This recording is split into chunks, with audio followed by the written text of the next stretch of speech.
Saitama is a very interesting case when it comes to the stereotypical shonen anime protagonist. When we first meet Saitama in the anime, he's already done with his journey and he's already the strongest. So we get to see how Saitama lives his life while being the strongest being in the world. But the most surprising thing about Saitama is not the fact that he's the strongest man in existence, it's the fact that nobody knows who he is.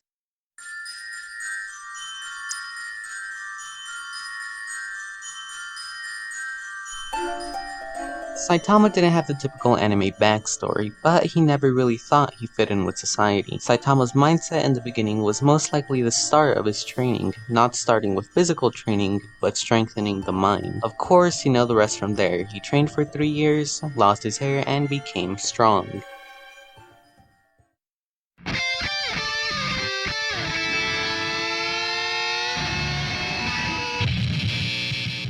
One Punch Man starts his journey on his way back home from a failed job interview. He meets the monster crab known as Crablante, who's looking for a kid who played a prank on him. One short conversation with Saitama later, and he walks off. Saitama meets the kid on his way back home and starts panicking on what to do. Crablante shows up again and has a little argument with Saitama. Things escalate very quickly and Saitama pulls a fatality on Crablante. The kid later tells his grandfather about what happened, and the grandfather later funds the Hero Association. Saitama doesn't learn about this organization until 3 to 4 years later when he meets Genos.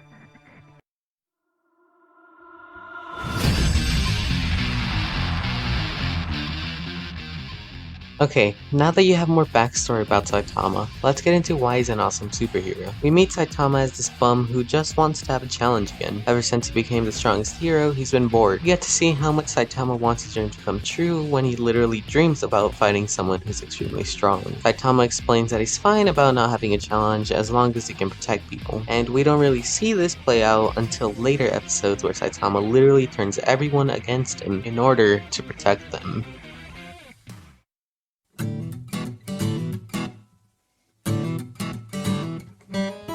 This arc takes place before Saitama learns about the Hero Association, and before he learns that nobody knows who he is. After this group of bald thugs go around Japan causing trouble, Saitama fears that they'll make him seem like a criminal himself, because you know, he's bald. So naturally he's afraid that they'll give him a bad reputation. Saitama finds the leader and basically scares the justice into him, but later finds out that nobody knows who he is after an encounter with Speedo Sound Sonic. Genos later informs him about the Hero Association, and explains that that could be the reason that nobody knows who he is.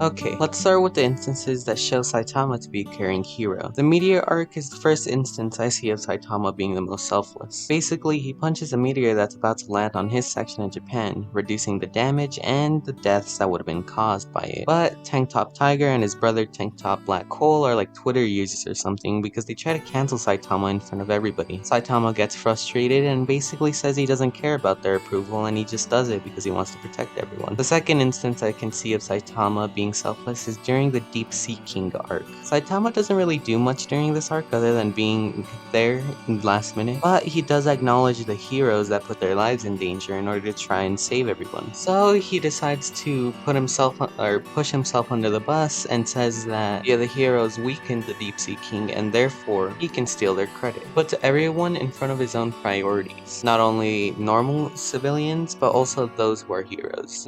These examples are out of the way, let's talk about the final arc of season 1. Many of Saitama's opponents have only been able to resist one punch, but Lord Boros was different, because Saitama went easy on him, or at least I suspect that he went easy on him. They're both one and the same, both bored out of their minds. Saitama knows how it feels to be the strongest, so he let Boros have a challenge for his final fight. This final fight lets us see how much Saitama honors his opponents who he can sympathize with. Not killing Boros immediately was the biggest act of kindness that he probably could have done for Boros. As much as I don't like saying it, he probably made Boros feel again.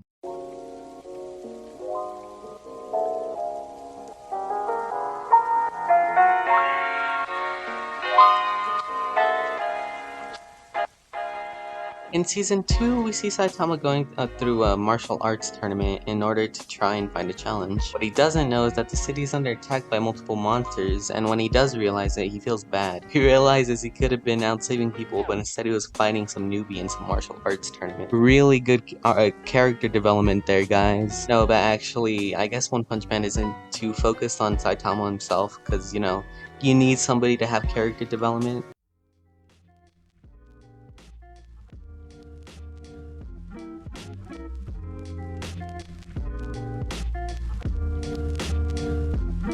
Like I said in the beginning of the video, Saitama never really felt he fit in with society, so you can probably imagine that he never had many friends. Not only is he the strongest and most bored person in the world, he's also the loneliest, an outcast as some would say. That is until he meets Genos, who became his partner and introduced him to the Hero Program. The Hero Program then introduced him to King and Fubuki, who also became his friends, or at the very least acquaintances. Even if you don't see as much of Saitama in Season 2 as you do in Season 1, you can definitely see how he acts different from the first episode. Okay, hope you enjoyed this analysis video. I think this is definitely my strong suit instead of making those crappy anime reviews. So now all I really have to do is get used to making these kinds of videos again. The last time I made one was probably the last Senzawa video, which is bad. I don't want to be known as the guy who makes videos on Senzawa. I hope you enjoyed. If you did, then definitely like and subscribe, or if you didn't, you can dislike. Join the Discord and hang out for a bit if you want anyways. There's a small community on there. Link in the description if you want to join that. And thank you for watching. If you made it this far, it does really mean a lot to me if you really watched the whole video. So yeah, arigato. Anyways, I'll see you guys in the next video. Sayonara! Okay, Boomer.